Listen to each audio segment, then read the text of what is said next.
You didn't expect it, the way he switched up on you. One day he's loving, consistent, making promises. The next, cold, distant, silent. It hits hard, doesn't it?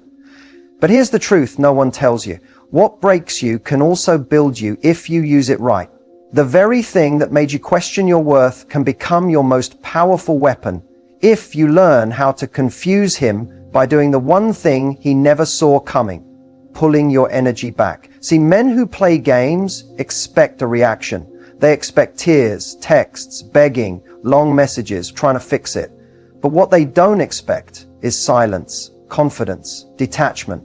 That's the power of the unexpected. When you stop trying to win him back and start winning yourself back, everything shifts. He starts to wonder, why isn't she chasing me? And that's where the confusion begins, because your power returns to you. This video isn't about revenge. It's about realignment. It's about using the pain he caused as the pivot point for your glow up. When you confuse him by not playing the game, you flip the whole script. You remind him that losing you wasn't just a moment, it was a mistake. So if you're sitting there wondering what to say or do next, don't. Instead, just watch this. From this moment on, it's not about making him understand your worth.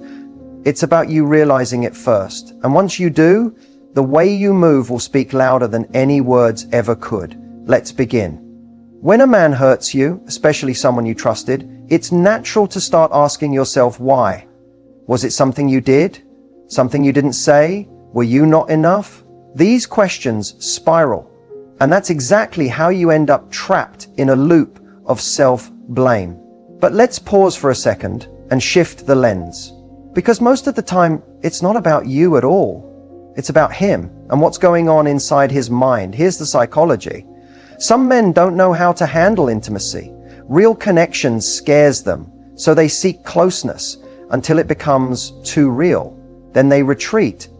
This push-pull behavior isn't because you're too much, it's because emotional depth triggers something unresolved in them. Maybe it's past trauma, fear of vulnerability, or even ego. But what they do next, distancing, hurting, ghosting, isn't a reflection of your value, it's a reflection of their own emotional immaturity. Others hurt you because they feed on control. They like knowing they can get a reaction. Your tears, your confusion, your anxiety, to someone emotionally unavailable or manipulative, that's fuel. Not because they're evil, but because power gives them validation. In their world, love becomes a game of ego. And if they feel small in their own life, making someone else feel smaller gives them temporary power. And then there's the third type, the one who never intended to hurt you but still did. Why? Because he never truly saw you. He projected what he wanted, got caught up in the moment, and when it became inconvenient, he bailed. It wasn't malicious, but it was careless, and carelessness still leaves bruises. Now here's the part that stings a little. We often tolerate being hurt when deep down we're scared of losing the little we've been given. So we settle, we rationalize. We say things like, he's just going through something, or maybe he'll come back around. But listen carefully, he hurts you because he knows you'll stay. That's the hard truth. When a man knows he can disrespect you and still have access to you, the cycle continues. Not because he's always aware of what he's doing, but because he's never been forced to face the consequences of it. The antidote to this isn't revenge, and it's not giving him a taste of his own medicine. It's choosing to break the cycle completely. It's recognizing the moment he hurts you as the moment you wake up, not fall apart. Because once you understand the why, you stop personalizing the pain. You stop asking, what's wrong with me, and start asking, why am I giving so much to someone who gives so little?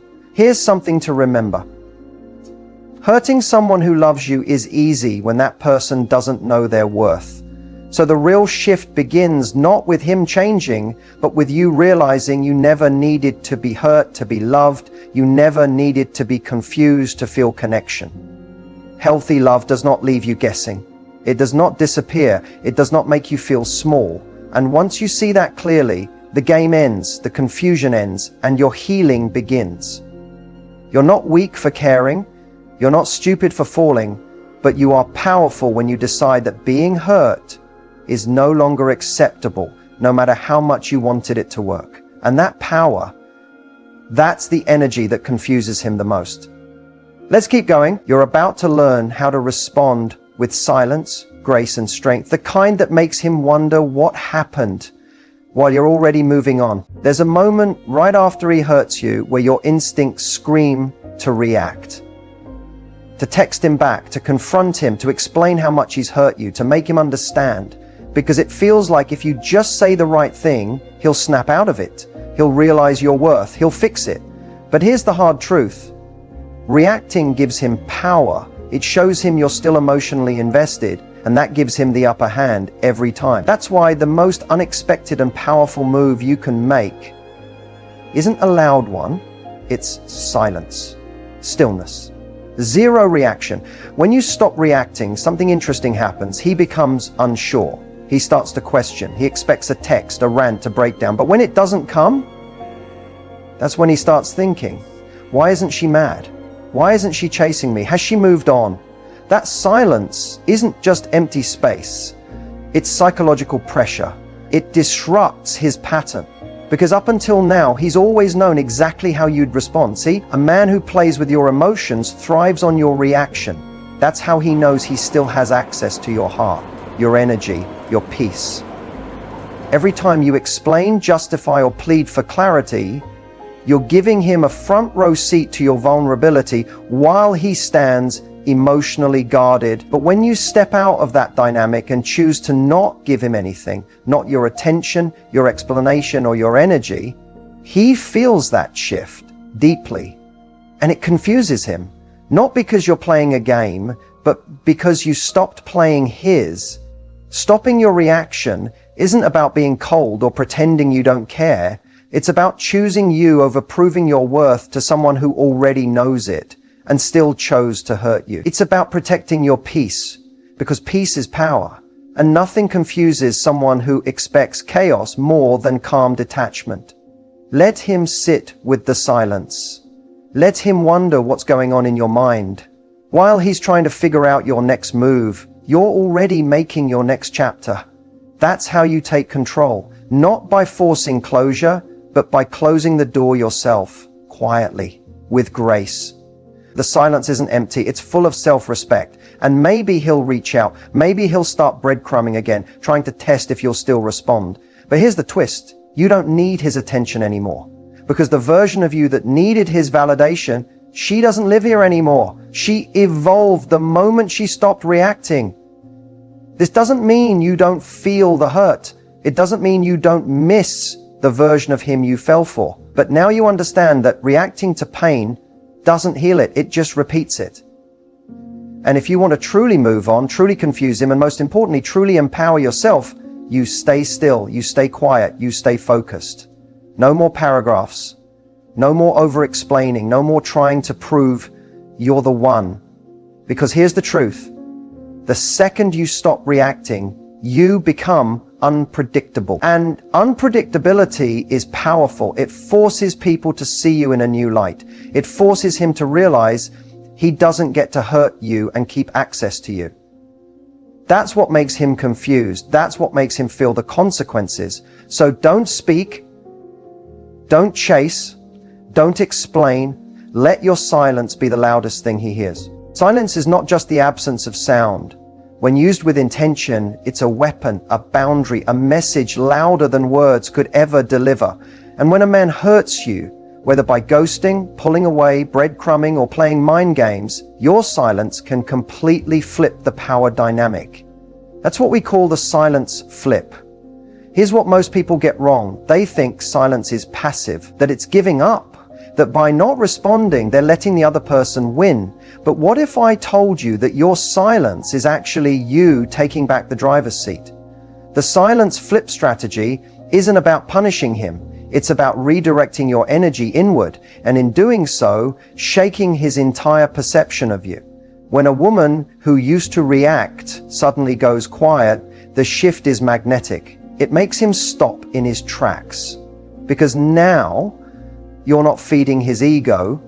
You're not giving him the emotional payoff he's used to. The texts, the crying, the late night, I just need to understand calls, all gone. And suddenly, he's not so sure of his control anymore. This silence is calculated, it's calm, it's rooted in self-respect, and it's confusing, especially to a man who thought he had you figured out. The silence flip works because it activates something powerful, curiosity. People don't miss what they take for granted, they miss what suddenly becomes unavailable. When you stop explaining yourself, stop giving updates, stop checking in, he starts wondering, where did she go? Why is she reacting like before? Is she seeing someone else? Has she moved on?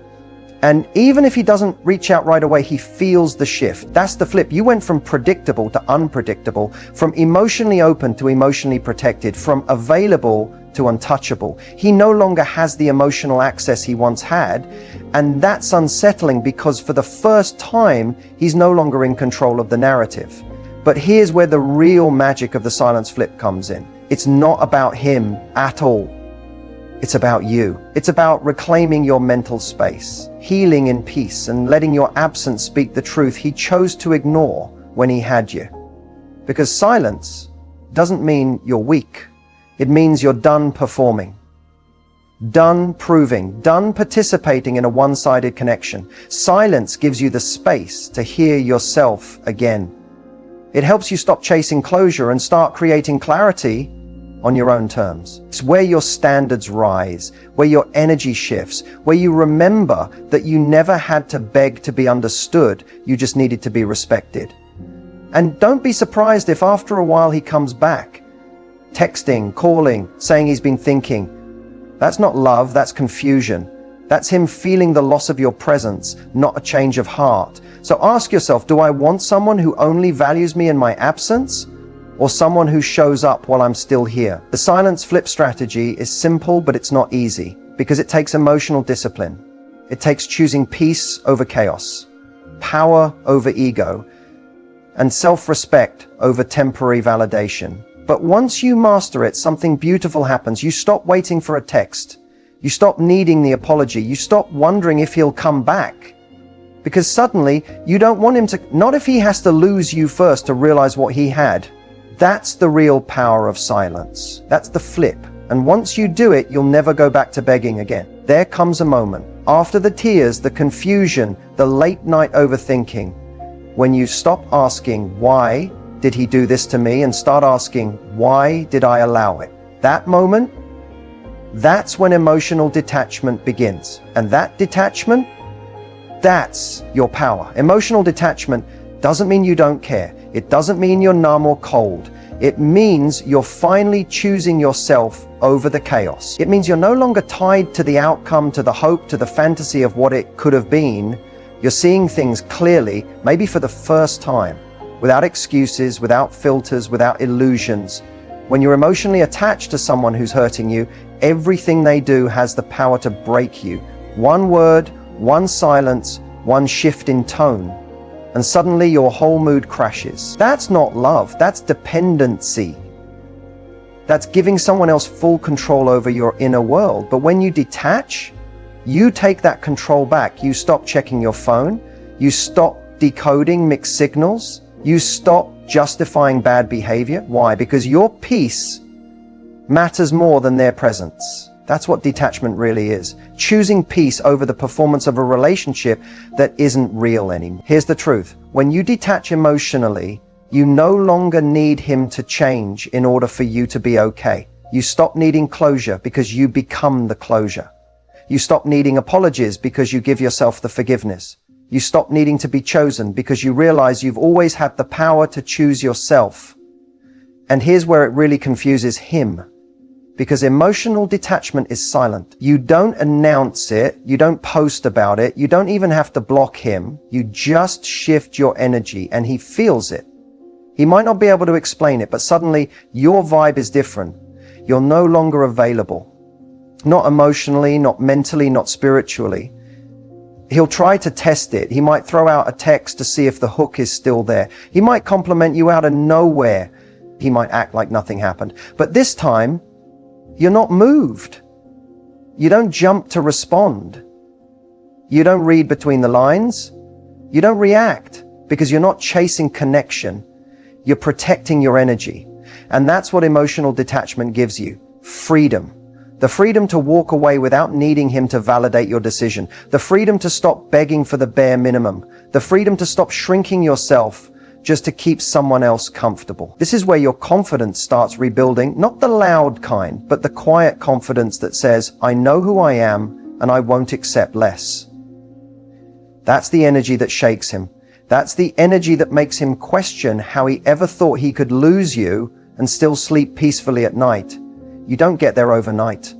Emotional detachment is a process. You'll slip, you'll miss him, you'll romanticize the good moments, but each time you catch yourself and come back to reality, that's strength. It's healing, that's you rising, and eventually you'll feel it, peace, the kind that doesn't need closure, attention, or a second chance. The kind that comes from knowing you're no longer tied to someone who didn't see your worth the first time. So when he says, you've changed, smile, say nothing, because he's right. You have changed. You're no longer emotionally available for chaos. You're emotionally invested in yourself. And that is the purest form of power. What makes you truly irresistible isn't your looks. It's not how many compliments you get or how many men want your attention. It's not your outfit, your body, or how well you can flirt. Real, magnetic, lasting irresistibility, the kind that makes someone regret losing you, comes from something much deeper, how you carry yourself when you know your worth. A woman becomes irresistible the moment she stops trying to be chosen and starts choosing herself. The moment she's no longer available for anything that feels like confusion, inconsistency, or emotional games. When you embody self-respect, it radiates. It's in your silence, your boundaries, your calm reactions. It's in the way you no longer chase energy that drains you. Men are drawn to beauty, sure, but they're held by something stronger, energy. And the most powerful energy you can carry is one that says, I like you, but I don't need you to validate me. That detachment, that confidence, that presence that says, I'm already full, and anything extra has to match my peace. That's what makes you unforgettable. You become truly irresistible when you stop trying to be the one for someone who doesn't even know what they want. You become magnetic when you live in alignment, when your words, your actions, and your standards all say the same thing. I love myself too much to settle. It's not about playing hard to get, it's about being hard to access, because your energy is no longer freely given. When a man senses that he doesn't just get access to you, that he has to earn it, protect it, and respect it, you shift from an option to a standard. That's when he starts to see you differently. That's when confusion turns into desire. Not because you chased him, but because you stopped chasing anyone. Irresistibility comes from emotional independence. You're not afraid to walk away. You're not waiting for someone to see your value. You're not stuck in potential. You're living in reality. And the reality is this: when you start showing up for yourself the way you once showed up for him, everything changes. Your glow hits different. Your silence feels heavier.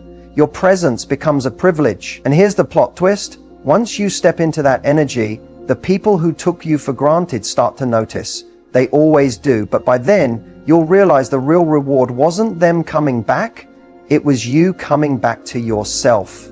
Stronger, wiser, softer, but with sharper standards.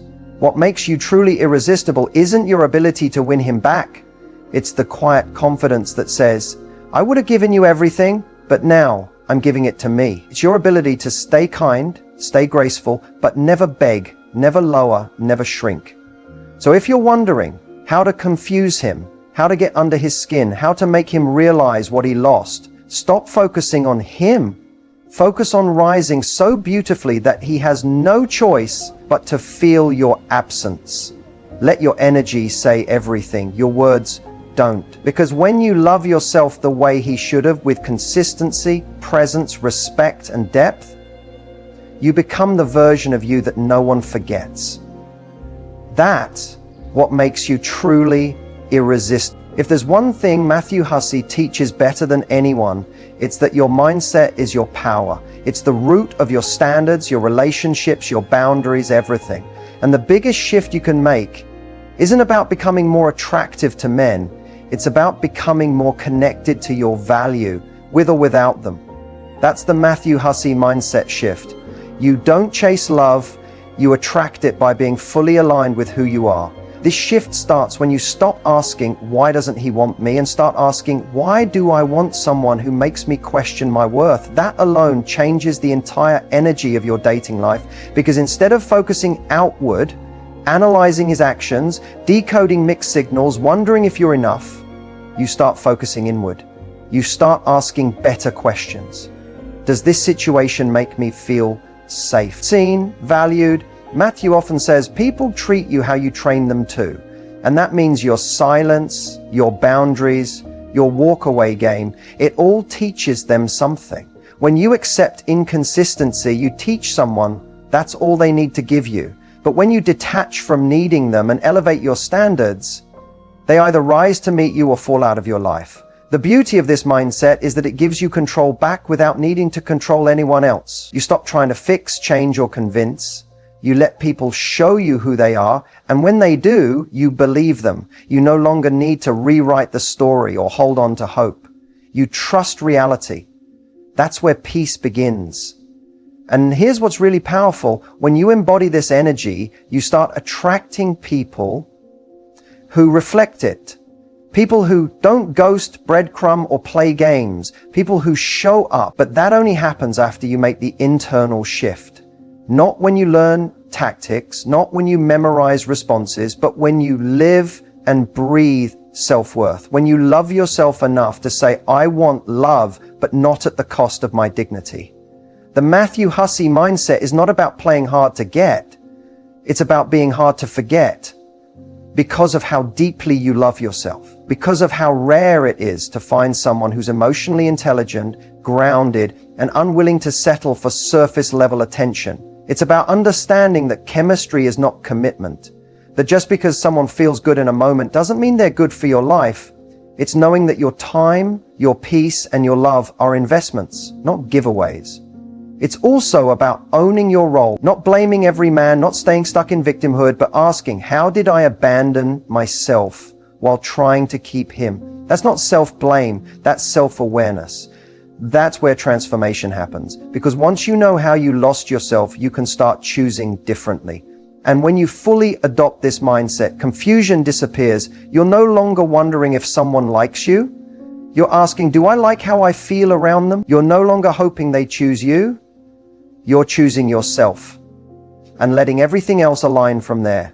That's the shift. From scarcity to abundance, from chasing to attracting, from needing love to embodying it. The Matthew Hussey mindset isn't a trick. It's a lifestyle, one that turns heartbreak into clarity, silence into strength, and self-respect into your new baseline. Because at the end of the day, the relationship you build with yourself sets the tone for every relationship that follows.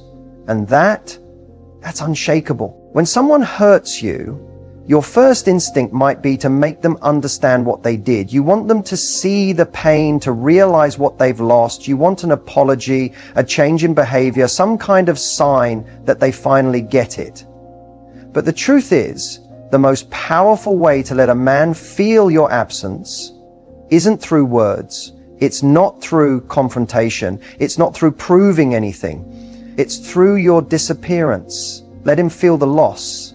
Not by yelling, not by posting quotes on your story, not by sending a message at 2 a.m., but by removing your energy completely.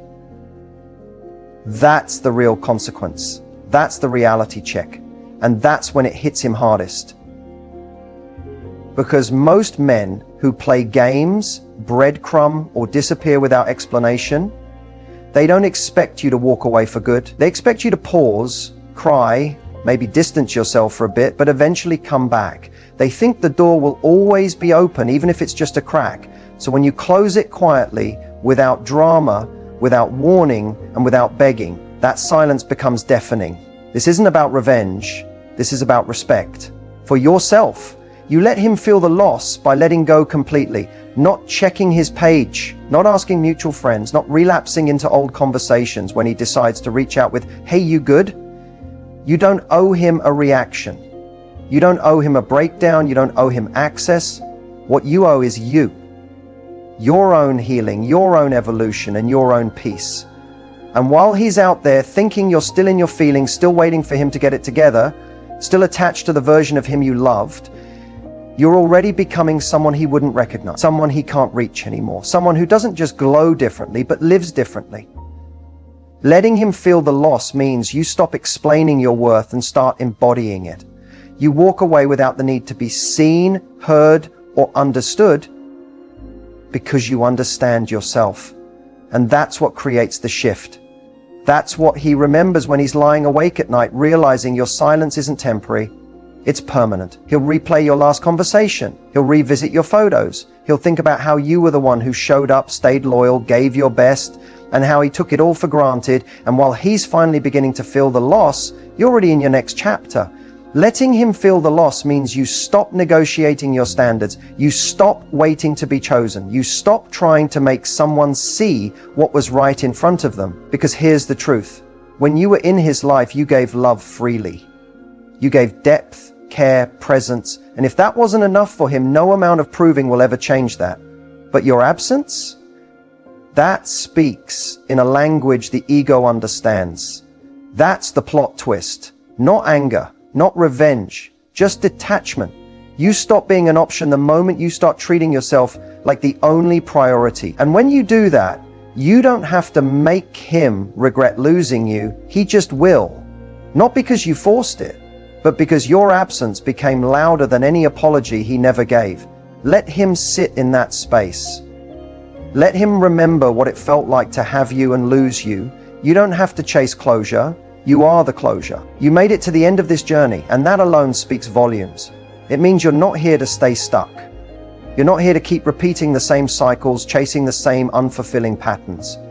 You're here because deep down, you know you deserve better. And not just better from someone else, but better from yourself.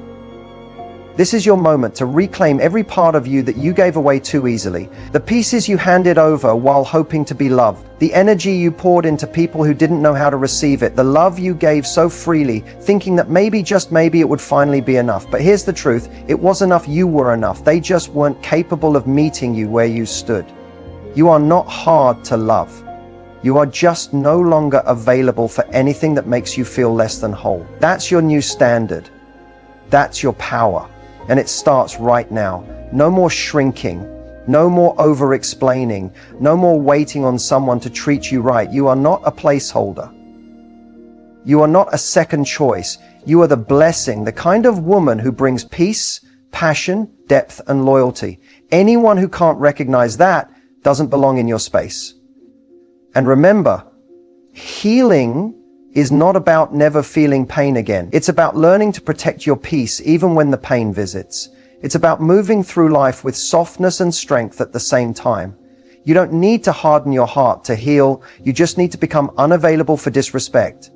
Your journey from pain to power is not linear. Some days you'll feel triggered. Some nights you'll miss him. But healing isn't about never missing them. It's about missing them and not going back. That's growth. That's grace. That's you rising. This is not the end of your story. This is the beginning of your new chapter. The one where you're no longer waiting for someone to make you feel chosen. You're choosing yourself again and again until the right person sees you and says, I choose you too, fully and without hesitation. Until then, you don't sit in loneliness. You sit in peace.